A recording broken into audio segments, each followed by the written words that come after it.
Oh, you know, how many times do we have like something totally new and different to bring to you? And I know we're pretty new and different. We're very progressive. We tell you about a bunch of cool wines you may or may not have heard of before. But this one, yeah, this one's cool.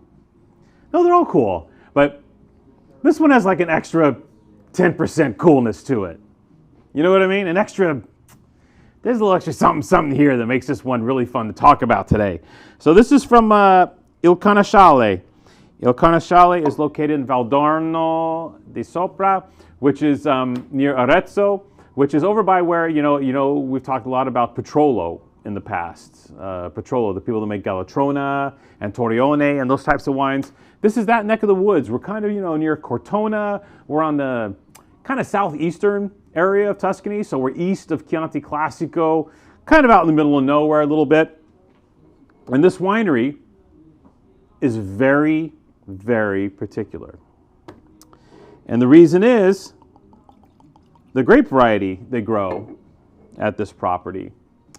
South-facing kind of cliff. It's almost like a cliffside type deal. It's a crazy looking vineyard. And the grape that they grow is Caberlot. All right, you guys are looking at me all funny, right? It's already like, oh, Caberlot. Okay, Kyle, so basically it's not a grape. It's like a Meritage style wine with Cabernet and Merlot. No. It's Caberlot. The grape is Caberlot. I also know what you're thinking.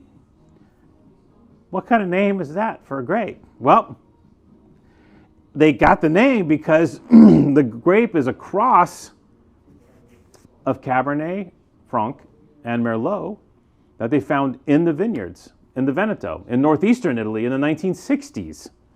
Now, this grape has been propagated exclusively at the Carnasciale estate in Tuscany. So, here's the deal.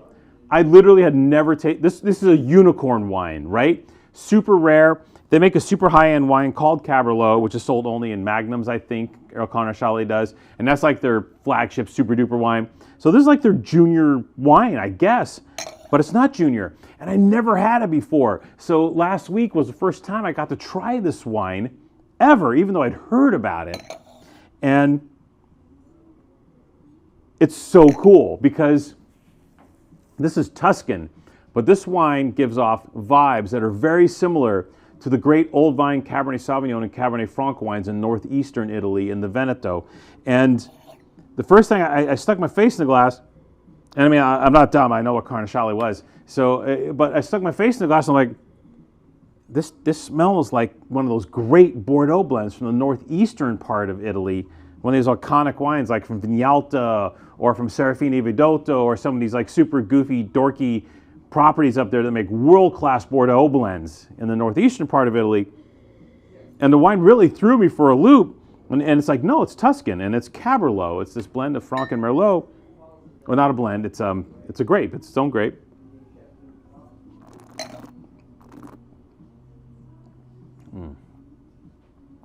The wine threw me aromatically because those wonderful, savory Cabernet Franc notes, but it has all the lushness and hedonism and dusty cocoa from the Merlot. And then you taste the wine, and the wine is almost, on the nose, it's like it has that Cabernet Franc thing, but on the palate, it gives you this big hug. Like, aw.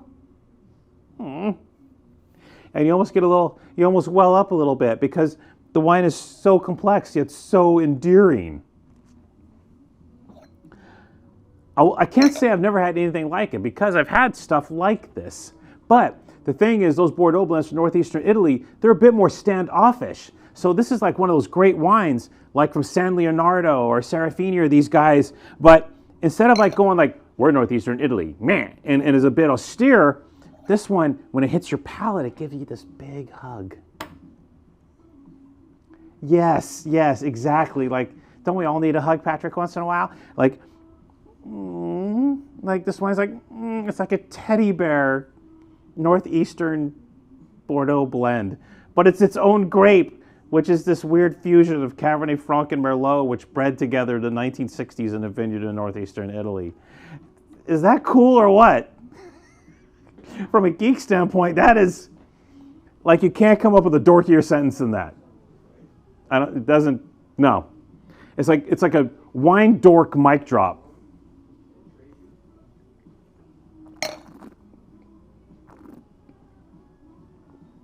So silky. You're tasting it, right? Is that what you're drinking right now?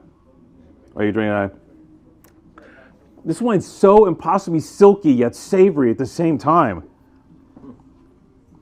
Wow. Dude, check this out. I'm going to swear a little bit. It's a bit of a mindfuck, this wine. It really is. It's wow, so beautifully trippy. As some of the weenies would say, j'adore. J'adore, Patrick, j'adore. Okay, check it. 96 points, Wine Spectator. This is one of the highest scores they gave to a Super Tuscan style wine in the great 2021 vintage in Tuscany. Do the results, and it is the highest score for any bottle from Tuscany, Super Tuscan style, under $70 from them. So this is like literally best of the best. If you want to get the 97 points, you're going to have to pay 3 times the price. Simple as that. This is one of the most engaging, compelling wines I've had from the 2021 vintage in Tuscany, hands down. And part of it is because part of this wine is not Tuscan. The DNA is the Veneto. The DNA, yeah, exactly. The DNA is northeastern Italy. And how this wine can combine Tuscany and northeastern Italy in a Bordeaux style with that bear huggy type thing going on, I just don't get it. This wine blows my little mind. And we bought all of it. When it blows your mind, you buy it all. That's retailer rule number 1. Mind blown, buy all in your glass. Yeah, you need this.